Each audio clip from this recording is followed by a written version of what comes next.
కీర్తన 2 చదువుకున్నాం.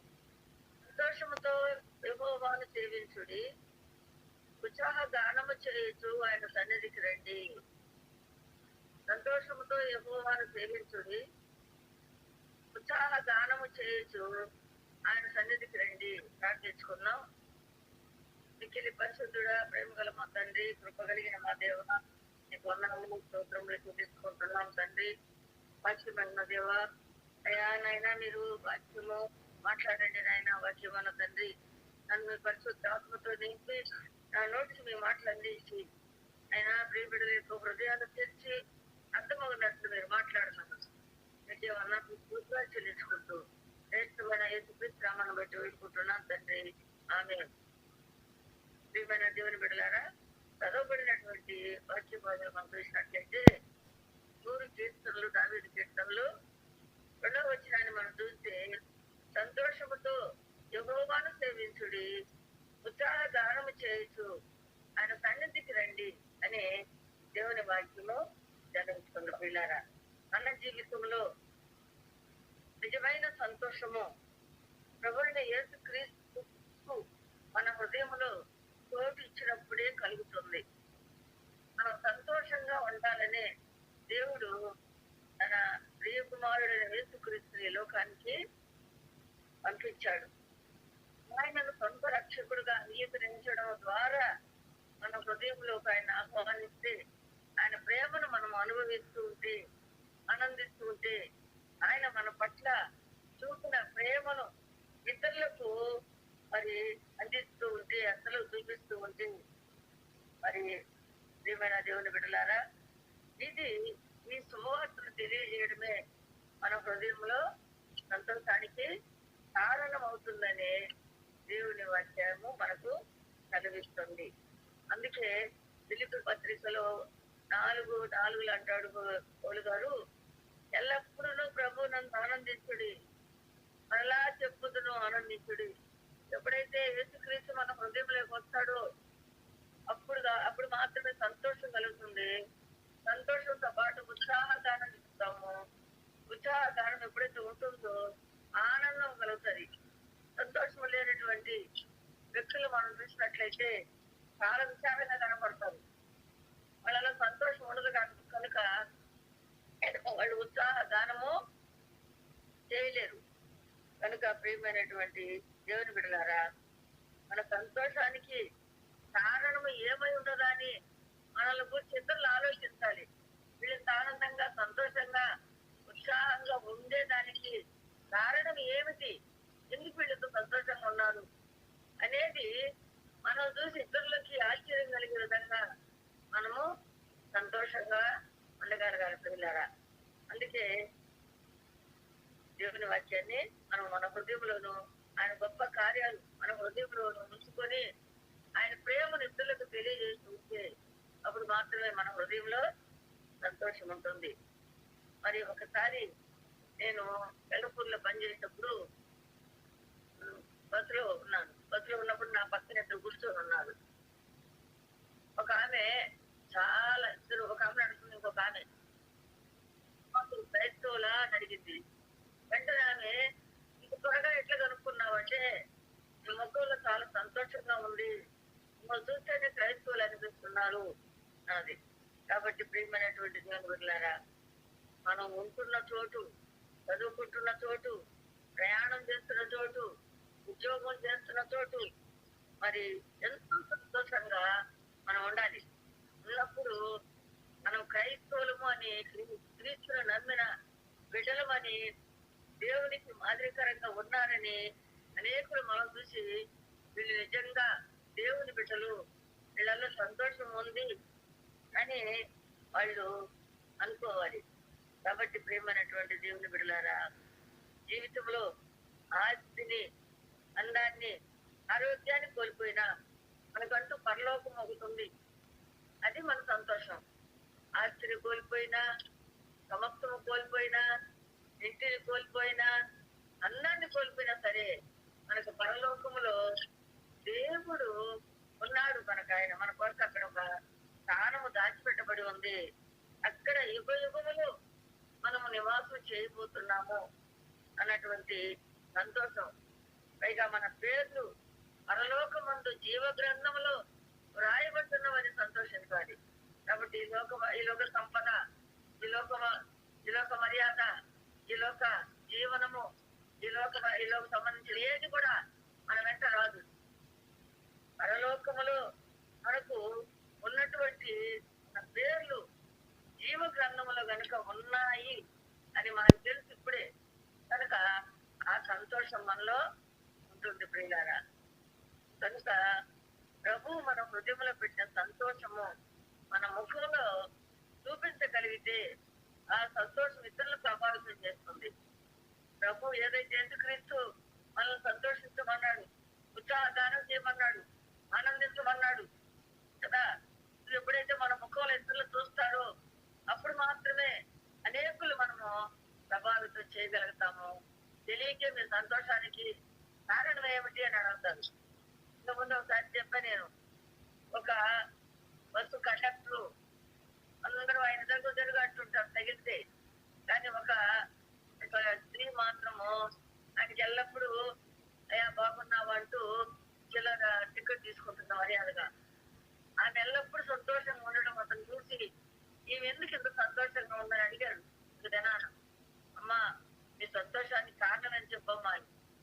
అప్పుడు ఆమె చెప్పింది, నా యేసుక్రీస్తే నా కారణము, ఆయన నమ్ముకుంటే నాకు సంతోషం అని చెప్పినప్పుడు ఆ వ్యక్తి కూడా మారిపోయాడట. కాబట్టి ప్రియమైన దేవుని బిడ్డలారా, మన సంతోషానికి కారణాన్ని ఇతరులు తెలుసుకున్నారనుకోండి, వాళ్ళు అడుగుతారు. అడిగినప్పుడు ఖచ్చితంగా వాళ్ళ ఆసక్తి కలుగుతుంది. మనం చెప్పినప్పుడు వాళ్ళు వింటారు. అందుకే ప్రియమైన దేవుని బిడ్డలారా, యోహాను వార్త 15:11 అంటాడు, మీ యందు నా సంతోషము ఉండవలననియు మీ సంతోషము పరిపూర్ణము కావాలననియు ఈ సంగతులు మీతో చెప్పుచున్నాను. హల్లెలూయా, దేవుని స్తోత్రం. ప్రభువే చెప్తున్నాడు ఇక్కడ, మీ యందు నా సంతోషం ఉండవలననియు మీ సంతోషము పరిపూర్ణము కావాలని ఈ సంగతులు మీతో చెప్పుతున్నాడు. కాబట్టి దేవుని బిడ్డలమైనటువంటి మనము దేవుని యందు, మరి దేవుడు మన యందు ఆయన సంతోషం కలిగి ఉండాలంటాడు. ఆ సంతోషం పరిపూర్ణంగా ఉండాలని దేవుడు కోరుకుంటున్నాడు. ఏమైనా దేవుని బిడ్డలారా, సంతోషం అంటే మరి నవ్వుకోవడం కాదు. సంతోషానికి నవ్వుకోవడానికి తేడా చాలా ఉంది. నవ్వాలంటే ఎవరైనా జోక్ చేస్తే నవ్వుతాం, జోక్స్ నవ్విస్తాయి, కానీ హృదయంలో మాత్రము నిజమైన సంతోషాన్ని పుట్టించవు. సంతోషం అనేది హృదయానికి సంబంధించింది. ఆనందం అనేది విన్న వాటిని మరి చూసిన వాటిని బట్టి కలిగేది అనమాట. ఈ రెండింటికి తేడా. సంతోషము హృదయంలోంచి వచ్చేది, నవ్వు ఆనందం అనేది కాసేపు చూసిన వాటిని వినని వాటిని బట్టి కొంచెం ఆనందిస్తాం. పాటలు విన్నాం, ఆనందంగా ఉండదు. ఇదే ఎవరైనా జోక్ చేశారు, నవ్వుతాం. ఇలా ఆనందం కలిగించో ప్రియులారా. కాబట్టి ఒకసారి ప్రపంచాన్నే పగలబడి నవ్వించగలిగినటువంటి చార్లీ చాప్లిన్ అటువంటి ఒక వ్యక్తి ఒక ఇంటర్వ్యూలో ఒక అతను అడిగాడు, నీకు ఇష్టమైంది ఏంటి అని. చాప్లిన్ అతను అడిగినాడు. అతను జవాబు చెప్పాడు, నేను వర్షంలో తడుచుట నాకు ఇష్టం అన్నాడు. ఎందుకు వర్షంలో మీకు తడుచుట ఇష్టం అంటే, ఆయన అంటారు చూడండి, అందరినీ నవ్వించే చార్లీ చాప్లిన్ ఒక మాట అన్నాడు, ఎందుకంటే నా కన్నీళ్లు ఎవరికి కనిపించకుండా నేను వర్షంలో తడుస్తాను. కాబట్టి అందరినీ నవ్వించడానికి కొన్ని ఇష్టపడ్డ నేను నా జీవితంలో నిజమైన సంతోషం అనేదే లేదంటాడు. కాబట్టి ప్రేమైనటువంటి దేవుని బిడ్డలారా, నిజమైన సంతోషము ఎక్కడా దొరకదు, యేసుక్రీస్తు ద్వారానే దొరుకుతుంది. మరి ఒక భక్తుడు చక్కటి పాట రాశాడు. ఆయన ఏం రాశాడు తెలుసా? సంతోషం ఎక్కడ ఉందని సమాధానమెసట నాకు దొరికేనని, సంతోషం ఎసట ఉందని సమాధానమెసట నాకు దొరికేనని, జగమంతా తిరిగాను, జనులందరిని అడిగాను, చివరికది మీలోనే కనుగొన్నాను. అయ్యా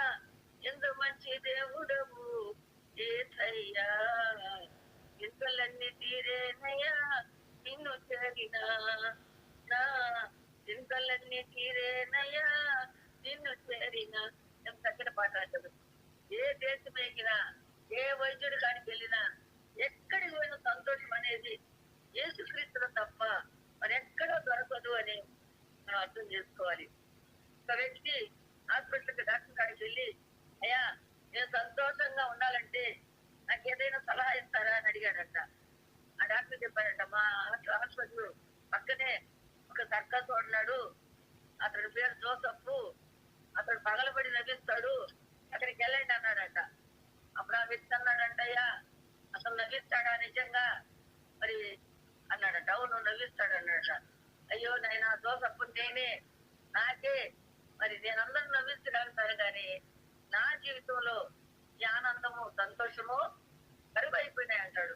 కాబట్టి ప్రియమైన దేవుని బిడ్డలారా, చాలా మంది ఈ రోజుల్లో సంతోషంగా కనపడవచ్చు, అందరినీ నవ్వించవచ్చు, కానీ వాళ్ళు నిజమైనటువంటి సంతోషం లేదు. మనిషికి కావలసినటువంటి అసలు స్థితులైనటువంటి సంతోషము పరిశుద్ధుడైన యేసుక్రీస్తు దగ్గర మాత్రమే దొరుకుతుందని ఆ భక్తుడు రాశాడు. కాబట్టి ప్రియమైన దేవుని బిడ్డలారా, సంతోషాన్ని ఎక్కడికి వెళ్ళినా నువ్వు కొనుక్కోలేవు, ఎక్కడికి వెళ్ళినా నువ్వు సంతోషించుకోలేవు, కానీ యేసుక్రీస్తు దగ్గరకు వస్తేనే ఆ సంతోషం నువ్వు పొందుకోగలవు అంటున్నాడు. కాబట్టి ప్రభు అయిన యేసుక్రీస్తు ఈ భూమి మీద జన్మించినప్పుడు మరి తూర్పు నుంచి జ్ఞానులు వచ్చారు. మత్తయి సువార్త 2:10 అంటాడు, వారు ఆ నక్షత్రం చూసి అత్యానందభరితులై ఇంటిలోనికి వచ్చి అన్నాడు. యేసయ్య పుట్టాడని ఆ నక్షత్రాన్ని చూశారు, చూసి అత్యానందభరితులయ్యారంట. నక్షత్రం ఒక మహాను గొప్ప నక్షత్రుడు పుట్టాడని వారు ఆరాధించడానికి తూర్పు నుండి నక్షత్రాన్ని చూసి యేసయ్యకు వచ్చాడు. ఆ యేసయ్య దగ్గరకు వచ్చి యేసయ్యను చూసి ఆరాధించి సంతోషించినట్లు మనం చూస్తాం. వారి హృదయాలు సంతోషంతో నింపబడినట్లు చూస్తాం. కాబట్టి ప్రియమైన దేవుని బిడ్డలారా, యేసుక్రీస్తుని సొంత రక్షకుడుగా అంగీకరించడమే నిజమైన సంతోషం. సంతోషం అనేది ఎక్కడా ఉండదు. కోట్లు ధనం ఉన్నప్పటికీ సంతోషం ఉండదు. మరి ఒక దేశాన్ని పరిపాలించే రాజు, అతని జీవితంలో సంతోషం లేదు. ఆయన సంతోషం కొరకు ఎన్నో మార్గాలు ఎదుర్కొన్నాడు. జ్ఞానులు పిలిచారు, పిలిచేదే నాకు సంతోషం ఎక్కడుందో చెప్పండి రా అన్నాడు. ఒక చెట్టుకైనా చెప్పండి, మార్గమైనా చెప్పండి అన్నప్పుడు ఆ జ్ఞానులు చెప్పారంట, అయ్యా ఏం లేదు, ఎవరైనా సంతోషంగా ఉండేవాడు చొక్కా తీసుకొచ్చి నువ్వు కనుక తొడుక్కుంటే సంతోషం అవుతుందని చెప్పాడు. ఎంత అజ్ఞానులు కదా. జ్ఞానులు అజ్ఞానమైన సలహా ఇచ్చారు. ఎవడైనా సంతోషంగా ఉంటే వాడి చొక్కా ఇంక దొరుకుతుంటే వస్తున్నాడు. ఆఖరికి రాజు ఆజ్ఞించాడంట, నాకు అజ్ఞాని. అప్పుడు అందరూ ఎక్కడెక్కిన అందరు విచారంతో ఉన్నారు, ఎవరికి సంతోషం లేదు, ఏదో ఒక బాధ, ఏదో ఒక సమస్యతో బాధపడుతున్నారు. చివరికి ఒక వ్యక్తిని కనుగొన్నారు. ఏమైనా దేవుని బిడ్డలారా, ఒక వ్యక్తిని కనుగొని ఆ వ్యక్తి దగ్గరకు వచ్చి, అయ్యా నీ యొక్క ఒక చొక్కా తీసుకురా, మా రాజుకు కావాలన్నాడు. అతను ఏమన్నాడంటే, అయ్యా నా దగ్గర చొక్కా లేదయ్యా అన్నాడు. నిజంగా అతను చూస్తే నిజంగా అతను చొక్కా వేసుకోవాలా, అంత పేదవాడు. వాళ్ళు అన్నారు, నువ్వు ఎంత పేదవాడు కదా, ఇంత సంతోషంగా ఎందుకున్నావు అన్నాడు. అతను అన్నాడు కదా, నా యేసయ్య నాలో ఉన్నాడు, అందుకే నేను సంతోషంగా ఉన్నాను. ప్రియమైన దేవుని బిడ్డలారా, మన ముఖాన్ని చూసి సంతోషంగా ఉన్నామా లేమా అని చెప్పగలిగినటువంటి పరిస్థితులు ఉన్నాయి. సామెతలు 15:13 చదువమ్మా. సంతోష హృదయము ముఖమునకు తేటనిచ్చును, మనోదుఖము వలన ఆత్మ నలిగిపోవును. కాబట్టి ప్రియమైన దేవుని బిడ్డలారా, మన హృదయంలో సంతోషం కనుకుంటే ముఖముకు తేజస్సు కాంతి వస్తుంది. ఒకవేళ మన ముఖము మన హృదయంలో దుఃఖం ఉంటే ఆత్మ నలిగిపోతుందంట. అపోస్తల కార్యము 8:6-8 చదువమ్మా. సమూహములు విని పిలుపు చేసిన సూచక్రియలను చూచినందున అతను చెప్పిన మాటలందు ఏక మనసుతో లక్ష్యముంచగా అనేకులను పట్టిన అపవిత్ర ఆత్మలు పెద్ద కేకలు వేసి వారిని వదిలిపోయిను. పక్షవాయువు గల వారును కుంటివారును అనేకులు స్వస్థత పొందిరి. అందుకు ఆ పట్టణములో మిగుల సంతోషము కలిగెను. ఆమేన్. కాబట్టి దేవుని బిడ్డలారా, ఈ అద్భుతుల కార్యంలో పౌలు రాస్తున్నారు, లూకా గారు రాస్తున్నారు, సమరయ అనే పట్టణంలో అపవిత్రాత్మ చేత ప్రేరేపించబడి ఒక దౌర్భాగ్యమైనటువంటి జీవితాలు వాళ్ళు అనుభవిస్తున్నారు. ఆ పట్టణంలో అద్భుతం జరిగింది. ఫలితంగా ఆ పట్టణస్తులందరూ బహుగా సంతోషించారు. ఏంటి అద్భుతం అంటే, వాళ్ళకి పట్టినటువంటి అపవిత్రాత్మలు వదిలిపోయాయి. అనేకులు పక్షవాయువు కుంటివారులందరూ బాగుపడిపోయినారు. అందుకని సంతోషంగా ఉన్నారు దేవుని నమ్ముకొని. కాబట్టి అపవిత్రమైన పనులు చేస్తూ అపవిత్రాత్మ చేత నడిపింపబడేవారు వారి జీవితాల్లో ఎప్పటికీ నిజమైన సంతోషాన్ని, ఆనందాన్ని అనుభవించలేరు. పాపంలోనే సంతోషం ఉందని మనిషి పాపాన్ని దురుకుంటా ఉంటాడు. కానీ పాపం ఇచ్చే సంతోషం అల్పకాలమేనని, దాని యొక్క అందము, అధికారము, ఆస్తులన్నీ కూడా కాలమని గ్రహించలేడు. కాబట్టి ప్రియమైన దేవుని బిడ్డలారా, నేడు మనం చూసినట్లయితే అన్నము ఆనందాన్ని ఇస్తున్నట్లయితే, ఎందుకని అందంగా ఉన్నటువంటి సెలబ్రిటీసులు ప్రాణాలు పోగొట్టుకుంటున్నారు? అధికారమే ఆనందాన్ని ఇచ్చినట్లయితే, ఎందుకని హిట్లర్ గారు ప్రపంచాన్ని జయించాడు, తను తాను చంపుకున్నాడు? ఆస్తిపాస్తులే అన్నాన్ని ఇచ్చినట్లయితే, ఎందుకని వేల కోట్ల ఆస్తున్నోళ్ళు ఆత్మహత్యలు చేసుకుంటున్నారు? ప్రియులారా, అపవాది ఓ తెలివైన వాడు కదా, ఏ రకంగానైనా మన జీవితాన్ని నాశనం చేయాలని కోరుకుంటాడు, విశ్వాసుల్ని పాడు చేస్తాడు. కాబట్టి ప్రియమైన దేవుని బిడ్డలారా, అపవాది ఆకర్షణకు లోబడి చేసే ప్రతి పాపాన్ని మరి దురుకునే ప్రతి ఒక్కరు కూడా చివరికి నాశనానికి తీసుకుంటారు. ఒకసారి చైనా వాళ్ళు కప్పలు తెచ్చారు కదా, కప్పలు పట్టుకుని వచ్చారంట. నీళ్ళలు వేసిన తర్వాత ఆ కప్పలు కొంచెం వేడెక్కిన తప్ప ఎంత ఆయిగా ఉందనుకున్నాయంట. బాగా మంట ఎక్కువైనప్పుడు తెలిసిందంట వాటికి అలాంటాయంట. అట్లా పాపం మొదట చాలా, ఒకవేళ ఆనందాన్ని కలిగించినా, సంతోషం కలిగించినా, పాప బంధకాలను ఊపిలో కనుక దూరితే, దాంట్లో ఇరుక్కుంటే బయటికి రాలేరు. ప్రియులారా, జీవితాలు నాశనం చేసుకోవాల్సినటువంటి పరిస్థితులు వస్తాయి. అందుకే దేవుడు అంటాడు, పరిశుద్ధమైనటువంటి జీవితాన్ని జీవించండి. పేతురు పత్రికలు అంటాడు, నేను పరిశుద్ధుడు కనుక మీరును పరిశుద్ధులై ఉండి అంటాడు. కాబట్టి ప్రియమైన దేవుని బిడ్డలారా, ఎప్పుడైతే మనం పరిశుద్ధంగా జీవిస్తామో, యేసుక్రీస్తుని కలిగి ఉంటామో, అప్పుడు నిజమైన సంతోషాన్ని కలిగి జీవిస్తాం. ఒక తాత మనవడితో సముద్ర తీరాన్ని ఆడుకుంటూ ఉన్నాడట. ధనవంతుడు చూసి ఓర్చుకోలేక, ఏం చేస్తావయ్యా అన్నాడట. నేను చేపలు పడతానయ్యా అన్నట. మరి చేపలు పట్టుకోవచ్చు కదా అన్నాడట. చేపలు పట్టుకుంటే ఏమొస్తుంది అన్నాడట. ఆ డబ్బు వస్తుంది అన్నాడట. డబ్బు వస్తే ఏం చేస్తావు అన్నాడట. ఆ డబ్బుతో నేను నీ వలలు కొనుక్కోవచ్చయ్యా అన్నాడట. వలలు కొనుక్కుంటే ఏమవుతుంది అన్నట. గొప్ప చేపలు పట్టవచ్చు అన్నాడట. గొప్ప చేపలు పట్టి ఏమవుతుంది అంటాడట. గొప్ప డబ్బు, మంచి డబ్బు వస్తుంది, అప్పుడు ఆ డబ్బుతో పెద్ద పెద్ద పడవలు కొనుక్కోవచ్చు అన్నాడట. అయితే ఏమవుతుంది అన్నట. చివరికి ఏమొస్తుంది అంటూ, అప్పుడు నీ మనవడితో నువ్వు చాలా సంతోషంగా ఆడుకోవచ్చు అంటే, నేను ఇప్పుడు చేస్తుంది కూడా అదే కదా, గుణం ఉండాలి కానీ సంతోషంగా జీవించేదానికి ఆస్తి పాస్తులు సంతోషాన్ని ఇవ్వబయ్యా అన్నాడట. కాబట్టి ప్రియమైన దేవుని బిడ్డలారా, 1 దెస్సలోనికై పత్రిక రాసినటువంటి పత్రికలో 5వ అధ్యాయము 17 అంటాడు, ఎల్లప్పుడూ సంతోషంగా ఉండుడి. ఇది ఇది మన విశ్వాసులకే చెందుతుంది. ఎల్లప్పుడూ సంతోషంగా ఉండండి.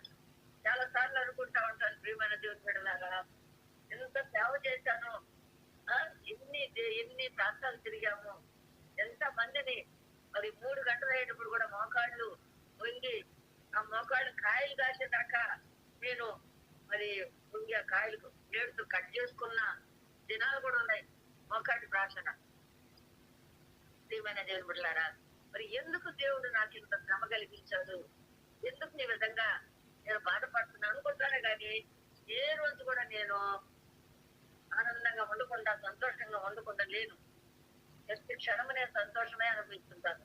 ఎందుకంటే ప్రతి నిమిషం నేను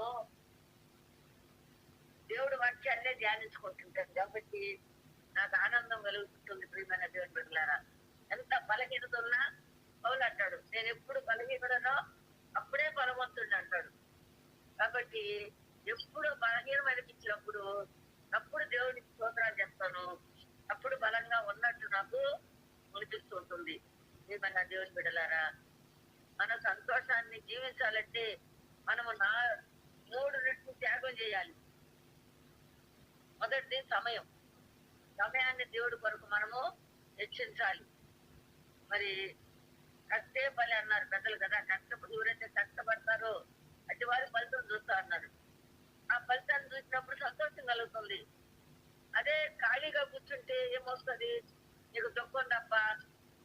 అందుకే ఆదికాండము 2:1-2 మనం చూసినట్లయితే ఆకాశమును భూమియు వాటిలోనున్న సమస్త సమూహమును సంపూర్తి చేయబడెను. దేవుడు తను చేసిన తన పని 7వ దినములోగా సంపూర్తి చేసి తాను చేసిన తన పని అంతటి నుండి 7వ దినమున విశ్రమించెను. కాబట్టి ప్రియమైనటువంటి దేవుని బిడ్డలారా, చదవబడిన వాక్యములు మనం చూసినట్లయితే దేవుడు కూడా పని చేశాడు. ఆయన చేయాలనుకున్నటువంటి ఈ అద్భుత సృష్టిని 6 దినాల్లో పూర్తి చేశాడు. 7వ దినమున విశ్రాంతి తీసుకున్నాడు. కనుక మానవులమైనటువంటి మనం కూడా మరి 6 దినాలు మనకి ఇచ్చాడు దేవుడు పని చేయమని. 7వ దినాన్ని విశ్రాంతి దినాన్ని ఆచరించమన్నాడు. ద్వితీయోపదేశ కాండము 5:12-13 తల్లి. దేవుడైన యెహోవా నీకు ఆజ్ఞాపించినట్లు విశ్రాంతి దినమును పరిశుద్ధముగా ఆచరించుము. 6 దినములు నీవు కష్టపడి నీ పని అంతయు చేయవలెను. 7వ దినము నీ దేవుడైన యెహోవాకు విశ్రాంతి దినము. దానిలో నీవైనను, నీ కుమారుడైనను, నీ కుమార్తె అయినను, నీ దాసుడైనను, నీ దాసి అయినను, నీ ఎద్దైనను, నీ గాడిద అయినను, నీ పశువులలో ఏదైనను, నీ ఇళ్లలోనున్న పరదేశీ అయినను ఏ పనియూ చేయకూడదు. ఎందుకంటే నీ వలె నీ దాసుడును నీ దాసియు విశ్రమింపవలెను. కాబట్టి ప్రియమైనటువంటి దేవుని బిడ్డలారా, చదవబడిన వాక్యములో మరి దేవుడు ఆజ్ఞాపించినటువంటి ఆజ్ఞ విశ్రాంతి దినాన్ని మనము ఆచరించాలి. 6 దినాలు నువ్వు పని చేసుకోమన్నాడు. 6 దినాలు సంపాదించుకో, ఎక్కడు. 7వ దినం మాత్రం సంపాదనకి వెళ్ళకూడదని చెప్తున్నాడు ఆయన. ఏదైనా సరే, ఇంట్లో పరదేశి కానీ యుద్ధులైనా సరే ఏమి కూడా ఆదివారము మరి 7వ దినాన్ని నువ్వు విశ్రమించాలంటాడు. విశ్రమించమంటే నిద్రపోమని కాదు. విశ్రాంతి దినమనగా మందిరానికి వెళ్ళాలి. ఆయన సన్నిధిలో ఆరాధించి దినము వారములో ఒక్కరోజు మాత్రమే వస్తుంది. ఆ ఒక్కరోజు కూడా నేను సంపాదించుకుని గడపాలన్నటువంటి చాలా మంది ఆలోచించి వెళ్ళిపోతూ ఉంటారు. ఎంత భయంకరం కదా. ఒక్క రోజు దేవుడు నాకు ఇవ్వండి అంటాడు, నన్ను ఆరాధించాలంటాడు. మనం ఆ ఒక్క రోజు కూడా దేవుని సన్నిధిలో గడపలేము. అప్పుడు కూడా సంపాదన సంపాదన సంపాదన అని బాగులాంటి కలిగి పరిస్తాడు. ఒకసారి చెప్పాను అనుకుంటా నేను, మా మేనమామ ఒక ఆయన మిలిటరీలో ఉన్నాడు. ఇంట్లో ఉండి అతను రిటైర్డ్ అయిన తర్వాత అతనికి 5 ఎకరాలు ఇచ్చి పోలీసుగా ఉద్యోగం ఇస్తే అతను మందిరానికి పోవాల్సినోడు ఆదివారము లంచం కోసము బస్ ఎక్కాడు. ఒక జడ్జిని కొట్టాడు. జడ్జిని కొట్టిన తర్వాత అతను సస్పెండ్ అయ్యాడు. చివరికి వాచ్మెన్ గా ఉద్యోగం చేశాడు. దేవుడు ఎక్కడి నుంచి ఎక్కడ తీసుకొస్తాడు. నువ్వు బాగులాడే లంచాల కోసము మరి డబ్బు వస్తుందని పరిగెత్తావు. దేవుని ఆలయం విడిచిపెట్టి దేవుడు దెబ్బ కొట్టాడు. కాబట్టి ప్రియమైన దేవుని బిడ్డలారా, మనం మందిరానికి వెళ్లకుండా ఆయన విశ్రాంతి దాన్ని మనము అపవిత్రపరిచినట్లయితే దేనికి వెళ్ళినా అది నీకు కలిసి రాదు దాంట్లో. కాబట్టి దేవుని సన్నిధిలో గడిపేవాళ్ళు నిజంగా భాగ్యవంతులు. దేవుని వాక్యంతో, దేవుని పాటలతో ఆ సన్నిధిలో సంతోషం గడిపే ఆయన ఆలయంలో ఒక్క దినము గడుపుతా 1000 సంవత్సరాల కంటే మరి శ్రేష్టం అంటాడు. కాబట్టి ప్రియమైన దేవుని బిడ్డలారా, మనం జీవిస్తున్నది దేవుని ఆరాధించడానికి. మనం ఈరోజు ఇంత మంచి గాలి పీల్చుకుంటున్నామంటే దేవుని కృప. కాబట్టి నువ్వు ఏం చేసి సాధిస్తావు? విశ్రాంతి దినాన్ని ఆచరించకుండా బాప్తిసం తీసుకున్నావు, దేవుని నమ్మావు, కానీ నిర్లక్ష్యం కలిగి జీవించబాక అని సమయాన్ని దేవుడికి ఇవ్వమంటున్నాడు.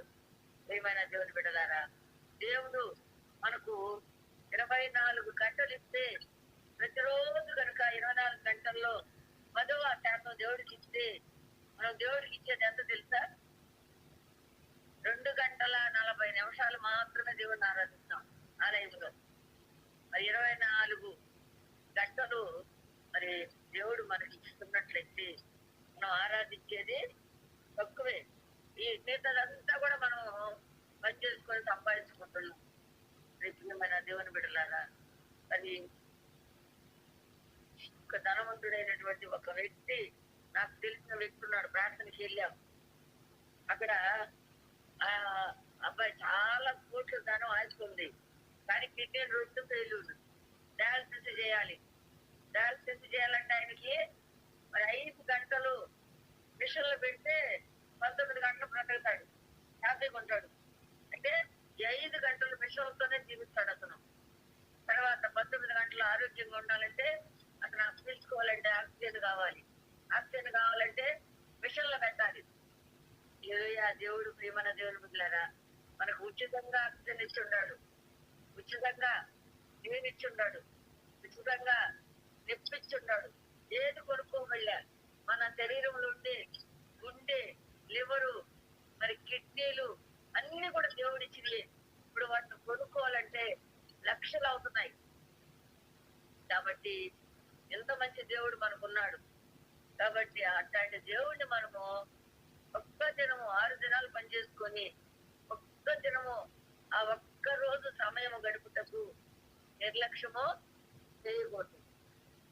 అందుకే దేవుని బిడ్డలారా, ఆ సమయం దేవునికి ఇచ్చినట్లయితే మనకి ఎన్నో మేలులు మన జీవితంలో అనుభవిస్తాం. కాబట్టి 2.5 గంటలు సంతోషంగా సమయం గడపటము క్షేమమా? ఆ 2.5 గంటలు కూడా సంపాదించుకోవటము క్షేమమా? మనం ఆలోచించాలి. ప్రతిరోజు ప్రభుతో సమయం గడపండి అంటాడు.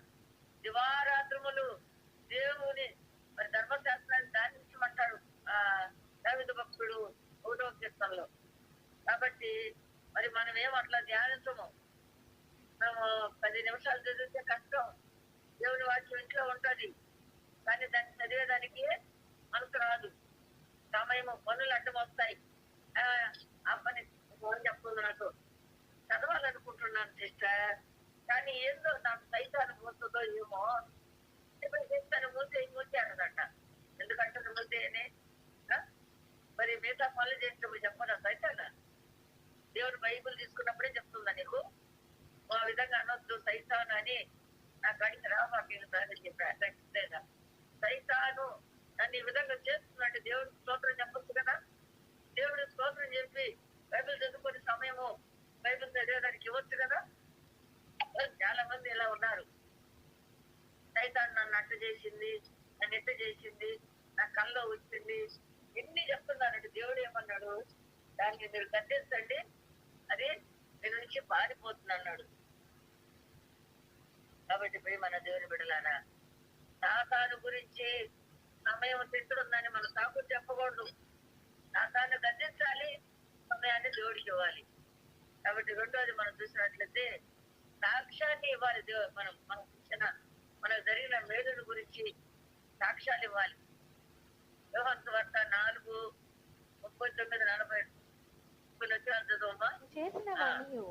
నాతో చెప్పనని సాక్ష్యం ఇచ్చిన స్త్రీ యొక్క మాటను బట్టి ఆ ఊరిలోని సమరయులలో అనేకులు ఆయన యందు విశ్వాసం ఉంచిరి.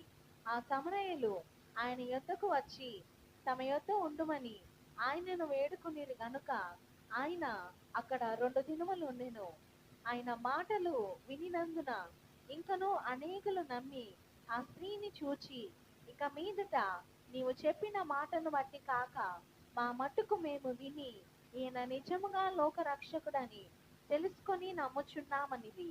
మన దేవుని బిడ్డలారా, మనం సంతోషంగా ఉండాలంటే రెండవది ఒకటి సమయం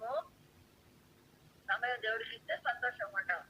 రెండవది మనకు జరిగినటువంటి వేలను బట్టి సాక్ష్యం ఇచ్చినప్పుడు మన హృదయం సంతోషం ఉంటుంది. ఇక్కడ సమరయస్త్రీ మనకు కనబడుతుంది.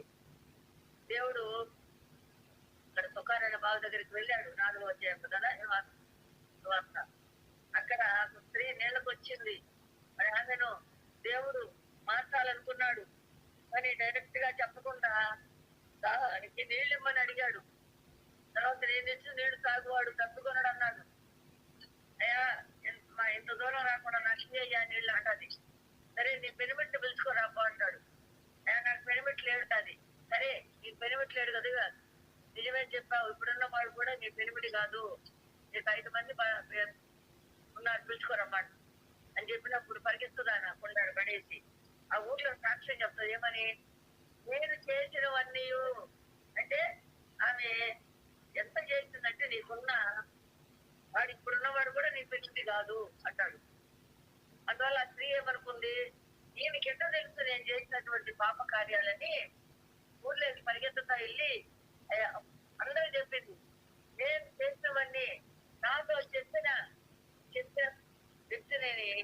వ్యక్తిని చూడండి, రండి ఆయన మెంతులు అని పిలుచుకొని వస్తుంది. ఆ ఊరి జనాలందరూ వచ్చి ఆయన ఎందుకు విశ్వాసం ఉంచారు. ఆ సమరయులందరూ కూడా తమ ఎంత ఉండమని బతులాడినప్పుడు దేవుడు 2 రోజులు వారితో ఉన్నాడు.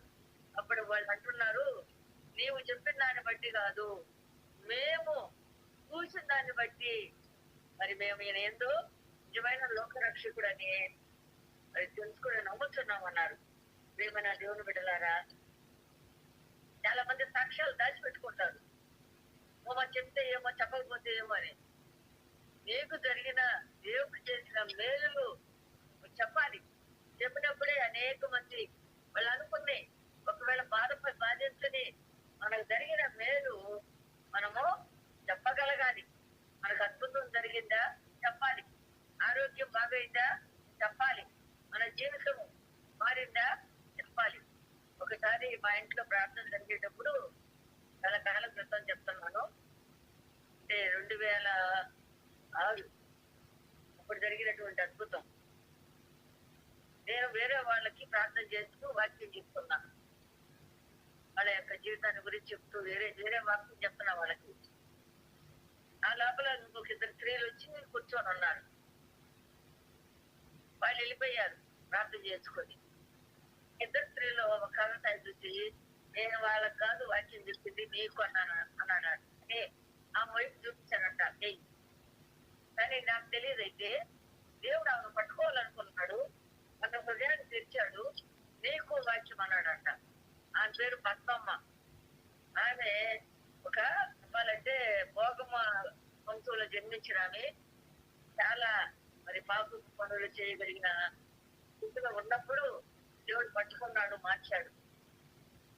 ఆమె బాప్తిజం తీసుకుంటా ఇక్కడ సంఘస్థులు కొందరు అదే పరిస్థితులు ఆమెను పిలిచినప్పుడు ఆమె అనిందంట, నేను ఎంతకాలం ఇక్కడ ఉన్నాను, మీరు ఎంతకాలం ఇక్కడ ఉన్నారు, ఒక్కరన్నా నా పాపాన్ని ఎత్తి చూపించి నన్ను మార్చారా? ఆ సిస్టర్ నన్ను మార్చింది, నోరు పూసుకొని ఉండండి, ఇప్పుడు మాత్రం నన్ను ఏమనగాకండి అన్నమాట. ఎంత మంచి సాక్ష్యం చెప్తుంది, ఎవరికైనా చెప్తుంది ఆ సాక్ష్యం. నా జీవితం మార్చింది, నా జీవితం దేవుడు మార్చాడు అని. కాబట్టి ప్రియమైన దేవుని బిడ్డలారా, ఇలాంటి సాక్ష్యాలు చెప్పినప్పుడు ఆమె వాళ్ళ అన్నను మార్చింది, వాళ్ళ తమ్ముడిని మార్చింది, అనేకులు తీసుకొచ్చేది ప్రార్థన కూడా.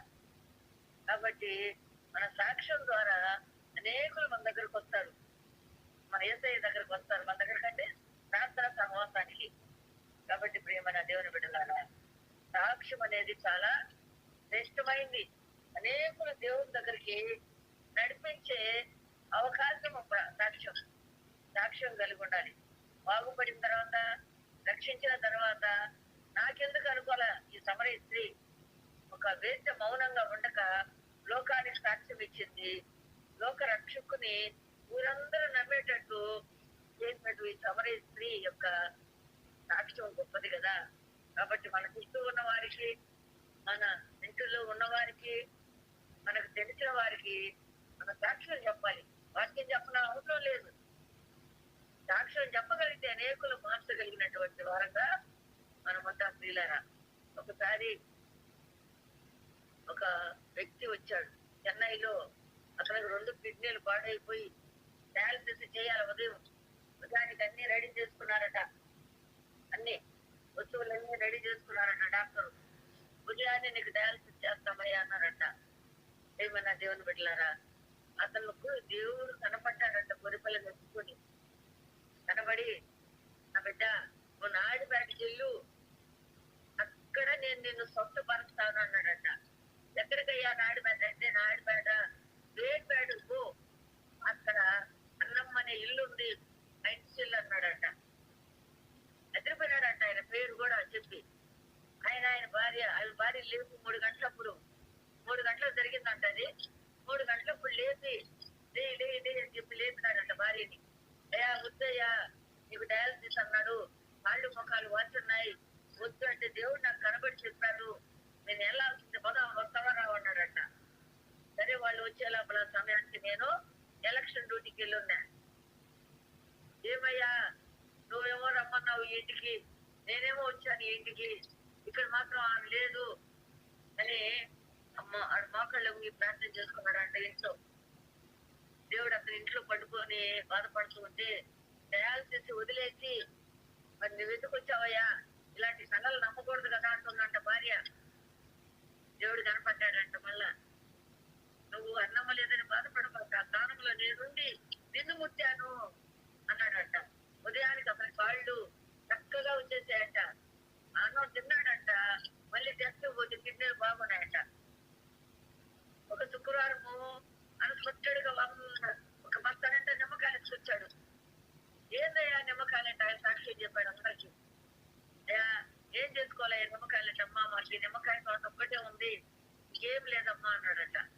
ఏమైనా దేవుని బిడ్డలారా, అతను ఒక ఆటో నిండా జనాలు వేసుకొని తన సాక్ష్యం ద్వారా అనేకులు వాళ్ళ ఊర్లో వాళ్ళని తీసుకొచ్చేది ప్రార్థనకి.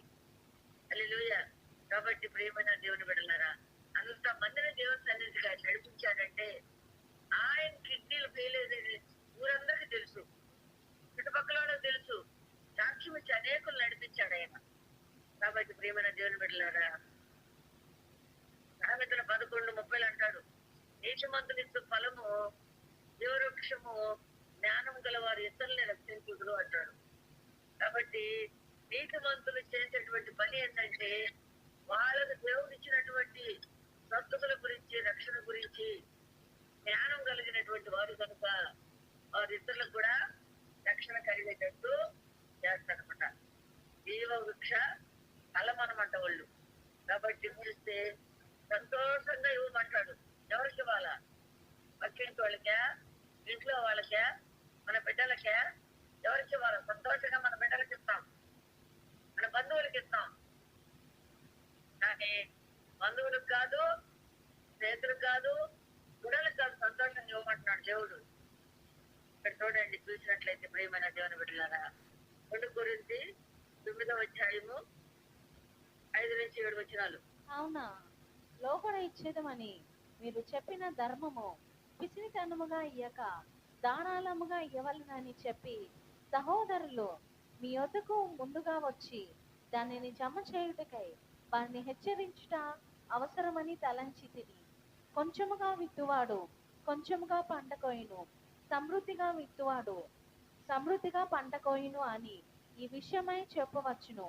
తనకు కొనకయు బలవంతముగా కాకయు ప్రతి వాడును తన హృదయంలో నిశ్చయించుకొనిన ప్రకారము ఇవ్వవలెను. దేవుడు ఉత్సాహంగా ఇచ్చువానిని ప్రేమించును. దేవుడు ఉత్సాహముగా సంతోషముగా ఇచ్చువానిని ప్రేమించును. కాబట్టి ప్రియమైన దేవుని బిడ్డలారా, ఉత్సాహంగా ఇచ్చే వాళ్ళని, సంతోషంగా దేవుడికి ఇచ్చే వాళ్ళని ప్రేమిస్తాడట, ఇచ్చిన ధనంగా కాకుండా. కనుక ప్రియమైన దేవుని బిడ్డలారా, హృదయంలో నిశ్చయించుకున్న దాన్ని బట్టి సంతోషంగా ఇవ్వాలి. కనుక్కోకూడదు, కొనుక్కోకూడదు. మరి కొంచెం ఇచ్చేవాడు కొంచెమే కోస్తాడు, సమృద్ధిగా ఇచ్చేవాడు సమృద్ధిగా కోస్తాడు. అప్పుడు దేవునికి ఇచ్చేటప్పుడు కొనుక్కోకూడదు, కనుక్కోకూడదు, సంతోషంగా ఇవ్వమంటాడు. మన బిడ్డల్ని మనం ప్రేమించి వాళ్ళు ఏది అడిగినా సంతోషంగా ఎలా ఇస్తామో అంతకంటే సంతోషంగా దేవునికి మనం ఇవ్వగలిగినప్పుడు దేవుని దీవెనలన్నీ మనే అని మనం జ్ఞాపకం చేసుకోవాలి. అందుకే మలాకి 3:10 అంటాడు, నా మందిరంలో ఆహారం ఉండునట్లు 10వ భాగం అంతయు మీరు నా మందిరపు ధననిధిలోనికి తీసుకొని రండి. నేను చేసి మీరు నన్ను శోధించిన ఎడల నేను ఆకాశపు వాకిండ్లను విప్పి పట్టజాలనంత విస్తారముగా దీవెనలు కుమ్మరించేదనని సైన్యములకు అధిపతి యెహోవా సెలవిచ్చుచున్నాడు. కాబట్టి దేవుడు అంటున్నాడు ఇక్కడ మలాకి 3:10, నా మందిరములో ఆహారం ఉండునట్లు నేనే మరి దశమ భాగం తెమ్మంటాడు. 10వ వంతు రూపాయి అయితే ఎంత ఇవ్వాలి? 10 పైసలు. ప్రియమైన దేవుని బిడ్డలారా, 100 రూపాయలు 10 రూపాయలు ఇవ్వాలి. కాబట్టి 9 రూపాయలు నేను తీసుకోమని 10 రూపాయలు తీసుకున్నావు, సంపాదించావు అనుకోండి, 9 రూపాయలు నువ్వు తిను, 1 రూపాయి దేవుడికి ఇవ్వమంటున్నాడు. ఎంత తక్కువ కదా. సగం ఏమంటే ఏం చేస్తుంటాం? దేవుడు సంపాదించడానికి ఆరోగ్యం ఇచ్చాడు, చేతులు కాళ్ళు ఇచ్చాడు, ఇన్నించి సంపాదించుకొని 9 రూపాయలు నాకు ఇచ్చి 1 రూపాయి నేను తినమంటే ఏం చేస్తుంటావు? కానీ దేవుడు అన్యాయస్తుడు కాడు. 1 రూపాయలు మరి ప్రియమైన దేవుని బిడ్డలారా 10 పైసలు అన్నాడు, 10 రూపాయలు 1 రూపాయి అన్నాడు. కాబట్టి ప్రియమైన దేవుని బిడ్డలారా, ఆ 1 రూపాయి కూడా నేను ఇవ్వను, నేను తినేస్తాను చాలా మంది. మనం కూడా పిల్లకాయలకి చిన్నప్పుడు ఏదైనా తినేటప్పుడు తెచ్చుతాం, వాళ్ళకి ఇస్తాం, 1 రూపాయి అంటాం, పెట్టినప్పుడు మెచ్చుకుంటాం, లేకపోతే బొర ఇది తెచ్చి ఇచ్చిన దండగా అంటాం. మరి మనమే అట్లంటే ఆరోగ్యం ఇచ్చి, జీవం ఇచ్చి, ఊపిరి ఇచ్చి పనిచ్చిన దేవుడికి మనకి సంపాదించిన దాంట్లో 10వ వంతు ఉందండి. నా మందిరములో ఆహారం ఉండాలి అంటే బోధించే యాజకులకు జీవనం ఉండాలి, ఆలయంలో వస్తువులు ఉండాలి, ఆలయంలో మరి చక్కగా మరి అన్ని కలిసి అందంగా ఉండాలి, అన్ని తలుపులు ఉండాలి. కొన్ని ఆలయాలు కిటికీలు ఉండవు, మరి పాడిపోయిన పడినట్టుంటాయి. ఎందుకంటే కదా విశ్వాసులు వాళ్ళు తినేస్తుంటాయి. పట్టజాలనంత ఆకాశపు వాకిళ్ళు ఇప్పి దశభాగం వేస్తే పట్టజాలనని విస్తారమైన ఈవులు ఆయన ఇస్తాడట. అప్పుడు అడగమంటున్నాడు, మనం ఏమి ఇవ్వకనే అయ్యా ఆర్థికంగా బలపరచు, అదివు ఇదివు అని అడుగుతాం, కానీ మనం ఇవ్వాలంటే మాత్రం కష్టపడతాం. ప్రియమైన దేవుని బిడ్డలారా, ఒక వ్యక్తిగాడు ఉన్నాడు, ఒక చెట్టుగాడ. ఒక ఆయన జాలిపడి ఆయన పర్సులో 1000 రూపాయలు ఉంటే 900 ఇచ్చి 100 రూపాయలు ప్రయాణం తీసుకున్నాడంట. వీడు దుర్మార్గుడు, భిక్షగాడు. వాడేం చేశాడు? సిగరెట్లకి ఇది, బిర్యానీకి ఇది, తర్వాత సినిమాకి ఇది అని 100 రూపాయలు ఉంటే బాగుండు, ఆ 100 రూపాయలు నీరు కొనుక్కోవాలనుకున్నాడంట. ఎట్లా వస్తుందా 100? ఈ ఆత్మీయుడు పర్సులో పెట్టుకుని చూశాడు, అక్కడ రాడ్డు ఉంది, వెనకన్నీ కొట్టి అతడు మూర్చపోయిన తర్వాత 100 పెట్టుకున్నాడంట పర్సులో. మనం చేస్తున్న పని కూడా అదే. దేవుడు మనకు ఆరోగ్యం ఇచ్చాడు. భిక్షగాడు దుర్మార్గుడే, మరి దుష్టుడే కదా. ఇచ్చిన వాడికి కృతజ్ఞత లేకుండా ఆ 100 రూపాయలు పెట్టుకుందని కూడా వాడిని కొట్టాడు. అయితే మనం చేస్తున్నది కూడా అదే కదా ప్రియులారా. మనం దేవునికి ఇవ్వకుండా ఆయన దగ్గర మరి దోచుకుంటున్నాం. కాబట్టి అందుకే మలాకి 3:8 అంటాడు, మానవుడు దేవుని యొక్క దొంగిలినా అంటాడు. అయితే మీరు నా యొక్క దొంగిలితురి అంటాడు దేవుడు. మనం అంటాము దేని విషయంలో నీ యొక్క దొంగిలితం అని మనం అంటాం. దేవుడు అంటాడు 10వ భాగము ప్రతిష్టార్పణము ఈక దొంగిలితిరి. ఇండైరెక్ట్ గా దేవుడు మీరు దొంగలు, 10వ భాగం తింటున్న ప్రతి ఒక్కరు దొంగలే అని దేవుడు మనం చెప్తున్నాడు. ప్రియమైన విశ్వాసులారా, దేవుని బిడలారా, మీరు నిజంగా దొంగతనం చేయకుండా దేవుడికి ఇస్తున్నారా? మీరు దొంగలు కాదా? జ్ఞాపకం చేసుకొని హృదయాన్ని పరిశీలన చేసుకోండి. దేవుడి చేత దొంగ అనిపించుకోవటము చాలా భయంకరమైన మాట.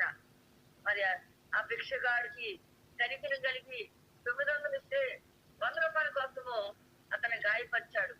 నేడు మనం కూడా దేవుణ్ణి గాయపరిచి ఆ యొక్క దత్తు భాగం ఇవ్వాల్సినటువంటి ఆ కొంచెం కూడా మనం తీసుకొని తింటున్నాం. దేవునికి 10వ భాగం మనం ఇవ్వటం లేదు.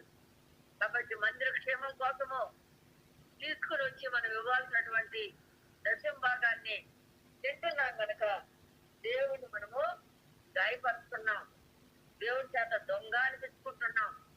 కాబట్టి దేవునికి చెందవలసినటువంటి దశమ భాగాన్ని దేవుడికి ఇవ్వాలి. అప్పుడు సంతోషంగా ఉంటాం. మనం దీవించబడతాం, మన బిడ్డను దీవించబడతాం. మనం సంపాదించింది కొందరు అంటారు, ఎంత సంపాదించినా ఎటో పోతుందమ్మా అంటారు. ఎటు పోతుంది? ఎటు పోదు. ఏమైనటువంటి దేవుని బిడ్డలారా, మన సంతోషాన్ని దొంగిలించే వాళ్ళు 4 ఉన్నారు. ఒకటి అసంతృప్తి. అసంతృప్తి దొంగిలిస్తా ఉంది మనిషిని. మన శరీరంలో ఎంత అసంతృప్తి. ఆనాడు అవ్వ ఆదాము మరి ఆ యొక్క అందమైన తోటలో ఉన్నారు. అయినా అసంతృప్తి, ఈ పళ్ళు ఎందుకు తినకూడదని ఆ తటాను శోధించినప్పుడు ఆ పండు తిని అక్కడి నుంచి నెట్టివేయబడ్డారు. వాళ్ళ సంతోషం కరిగిపోయింది, మన ఆనందం కరిగిపోయింది. అసంతృప్తి వల్ల లేని వాటిని మరి భుజించాలా, తీసుకోవాలా, తినాలా అన్నటువంటి ఆనందంతో దేవుడు 99 ఫలాలు ఇస్తే అవ్వాదాంకి ఆ ఒక్క ఫలం కోసం ఆశపడ్డారు. తినొద్దని చెప్తే తిన్నారు. అట్లా మనం కూడా 9 రూపాయలు తిను, 1 రూపాయలు నాకు ఇవ్వమంటే ఆ 1 రూపాయి కూడా మనము ఇవ్వకుండా తింటున్నాం. జాగ్రత్త. అత్యాశపరుడు మరి ఎదుటి వాటితో పోల్చుకోవాలి. ఎదుటి వాళ్ళు అది ఉన్నది నాకు లేదు అని అసంతృప్తితో ఖరీదైనటువంటి వస్తువుల కొరకు ఎదుటి వారిని చూసి అసంతృప్తితో జీవిస్తున్నటువంటి వ్యక్తులకి సంతోషము ఎంత మాత్రం మనకు ప్రియులారా. కాబట్టి దేవుడు మనకి ఇచ్చినటువంటి వాటిని చూసి తృప్తి పడితే సంతోషం కలుగుతుంది. ప్రసంగి 6:9 చదువునైనా, అడియాశలు కరిగి తిరుగులాడుట కన్నా ఎదుటనున్న దానిని అనుభవించుట మేలు. ఇదియో వ్యర్థమే, గాలికై ప్రయాసపడినట్టే. అవును, మనసు అడియాసులు అంటే అత్యాశ కలిగి తిరుగులాడుట కన్నా అది కావాలా ఇది కావాలని అత్యాశ కలిగి తిరుగులాడటానికంటే ఎదుట ఉన్న దానిని అనుభవించుట మేలు. అంటే సంతృప్తి కలిగి జీవించుట ఆనందము, సంతోషం కలిగిస్తుంది అని మనము తెలుసుకోవాలి ప్రియులారా. కాబట్టి అత్యాశ పరులు ఏదో ఒక రోజు సిగ్గుతో తలబుచ్చుకుంటారు. సంతృప్తిగా జీవించే వాళ్ళు సంతోషంతో దేవుణ్ణి స్తుతిస్తారు. కాబట్టి 2వది అసూయ కలిగి మనము జీవించకూడదు. ప్రియమైన దేవుని బిడ్డలారా, అసూయ అన్నింటికీ మూలం. అసూయ ఉంటే మరి ఎంతో పోగొట్టుకుంటాం. అసూయ వల్ల నిద్ర రాదు. అసూయ వల్ల ఇతరులు బాగుంటే మనకు వప్పదు. అందుకే అంటాడు ప్రియులారా, దేవుని యొక్క మాటను మనం చూస్తే మత్తయి సువార్త 5:12 అంటాడు, సంతోషించి ఆనందించుడి, పరలోకమందు మీ బలము అధికమగును. కాబట్టి అసూయ వల్ల అన్నీ పోగొట్టుకుంటాం. మరి సౌలు దావీదు పట్ల అసూయ కలిగి మరి దావీదును పోగొట్టుకున్నాడు. దానివల్ల దైవజనుడైనటువంటి సమూయేలును పోగొట్టుకున్నాడు. చివరికి ప్రాణాలే పోగొట్టుకొని ఆఖరికి తను తాను కత్తితో చంపుకున్నాడు. ప్రియమైన దేవుని బిడ్డలారా, బైబిల్ చదివించినట్లు మనం సంతోషించాలి. సంతృప్తి కలిగిన మనసు మనలో ఉంటే ఏది కూడా మనల్ని ఏమీ చేయదు. యెహోషువ 7:21 పూర్తిగా నాశనం చేసి ఇందులో వెండి బంగారాన్ని తెచ్చి నా మందిరంలో పెట్టండి అని దేవుడు సెలవిచ్చాడు. కానీ ఆకాను ఏం చేశాడు? అత్యాశకు పుట్టి మందిరంలో ఉంచవలసిన వాటిని దాచిపెట్టుకున్నాడు. ఫలితంగా రాళ్లతో కొట్టబడి చంపివేయబడ్డాడు. ప్రియమైనటువంటి దేవుని బిడ్డలారా, వాక్యం ఉంది నిర్గమకాండము 20:17 నీ పొరుగు వారి ఇల్లు ఆశించకూడదు. నీ పొరుగు వారి భార్యనైనను, అతని దాసునైనను, అతని దాసీనైనను, అతని ఎద్దునైనను, అతని గాడిదనైనను నీవు ఆశించకూడదు. ఆశ ఉంటే మనకు కావాల్సినవన్నీ కూడా పొరుగు వాడికి ఏముంటే దానికంటే ఎక్కువ మనకు ఉండాలి. కాబట్టి ఆగ్రహము, అత్యాశ ఉండకూడదు. దేవుని ఆశ్రయించే ప్రతి ఒక్కరు కూడా సంతోషిస్తారు. కీర్తన 5:11 దేవుని ఆశ్రయించి వారందరూ సంతోషించుదురు. నీవే వారిని కాపాడి నిత్యము ఆనందంతోనే చేస్తారు. కాబట్టి మనం దేవుని ఆశ్రయించినట్లయితే దేవుడు మనకు సంతోషం కలుగు చేస్తాడు. కాబట్టి కీర్తన 5:11 అంటాడు, నిన్ను ఆశ్రయించి వారందరూ సంతోషించుదురు, నీవే వారిని కాపాడు అంటాడు. కాబట్టి బైబిల్ చదివించినటువంటి దేవుడిని ఆశ్రయించినటువంటి మేలు. 118వ కీర్తన 8:9 అంటాడు, మనుషులు నమ్ముకున్నట కంటే యెహోవాను ఆశ్రయించుట మేలు, రాజులను నమ్ముకున్నట కంటే యెహోవాను ఆశ్రయించుట మేలు అంటాడు. కాబట్టి ప్రియమైన దేవుని బిడ్డలారా, మన సమస్యలు ఎక్కడికి వెళ్ళినా తీరవు. రక్తస్రావం గల స్త్రీ 12 ఏళ్ళు ఎక్కడ దిగినా ఆమె రక్తస్రావం తగ్గలేదు. ఎంత ఖర్చు చేసినా ఏ వైద్యుడు స్వస్థపరచలేదు. యేసయ్య మాత్రమే ఆమెను స్వస్థపరిచాడు. ఆమె బహు సంతోషించింది. కాబట్టి ఈ రోజు మనం కలిగి ఉన్నటువంటి సమస్యలన్నీ దేవుని మరి ఆశ్రయించినప్పుడు మనం సంతోషిస్తాం. దేవుని గ్రంథములో పేరున్న వారు సంతోషిస్తారు.